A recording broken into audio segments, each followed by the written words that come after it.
Okay, so what if I told you that the very thing that makes you so successful, all that expertise, all that hard work, is actually the thing that's trapping you? Today, we're going to break down a massive shift in how you operate. We're talking about transforming your marketing from this exhausting manual chore into a powerful machine, an asset that builds the real long-term value of your entire firm. Man, this quote just nails it, doesn't it?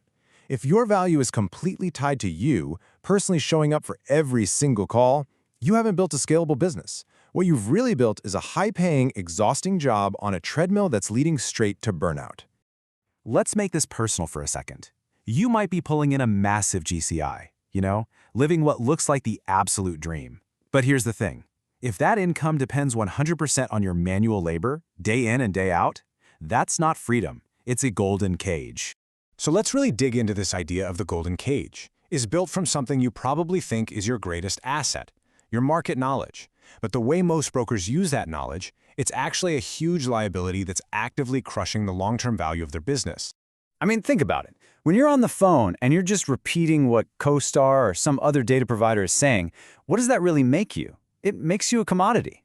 You're forced to manually translate that generic data over and over again, call after call, just to make it sound unique. That is not authority. That's just unscalable, exhausting work. And this is where it gets really dangerous. You see, in engineering, a single point of failure is a catastrophic design flaw. It's the one thing that can bring the whole system down. Well, in a brokerage firm, when all the credibility, all the insight flows through one person's charisma, that person becomes the single point of failure. And that leads us to this concept I call the hidden fragility tax. It's this massive, unseen cost that you pay for having a business that relies entirely on you. And let me tell you, it's a cost that can ultimately torpedo your entire enterprise. And look, this isn't just about feeling tired at the end of the day. This tax absolutely guarantees burnout. It puts a hard ceiling on the ultimate value of your business because without you, the engine just stops. The platform itself has no real intellectual property, no data moat to protect it. It's just you.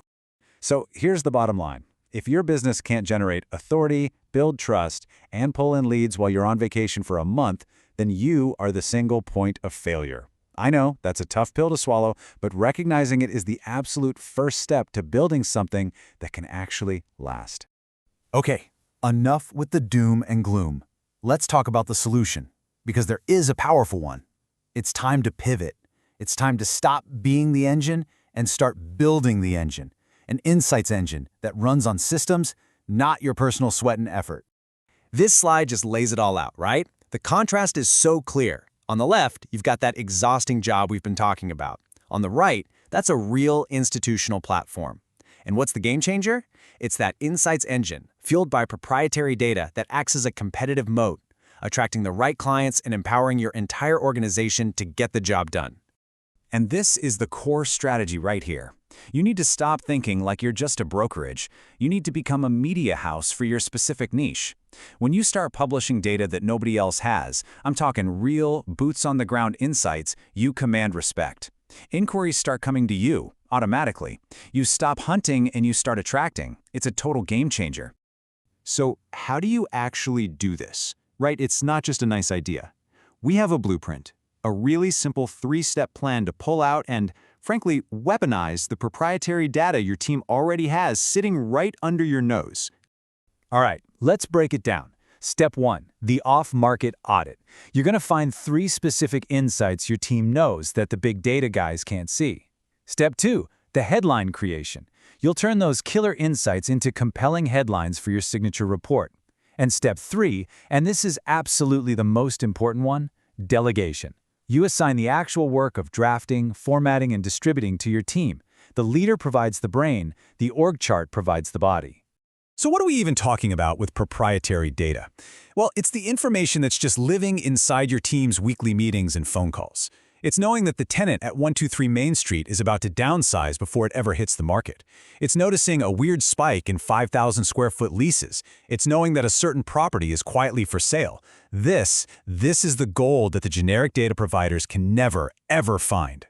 And to make this real, to actually get it done, we use a specific tool, the Signature Market Report Blueprint. This is the key. This artifact is what lets you institutionalize your data, Finally, remove that commodity broker constraint and allow your platform to generate trust and shorten the sales cycle all on its own. Now look, understanding all this is one thing, but actually implementing it, that's a whole other ballgame. To truly master this and move forward, you have to pass two specific gates, a knowledge gate and an implementation gate. So first, you have to be able to clearly explain the fragility tax and why it matters so much. That's the knowledge gate. Second, and this part is absolutely non-negotiable, you must actually use the blueprint to create and distribute a report with your own proprietary data to your top 100 contacts. That's the implementation gate. No shortcuts. So I'm going to leave you with this final thought. Call it the absence test. If you completely disconnected, gone, no calls, no emails for the next 90 days, would your firm's authority not just survive but keep growing because you built an insights engine? Or would your entire market presence just become irrelevant without your manual labor? The answer to that question tells you whether you actually own a business or just an exhausting job.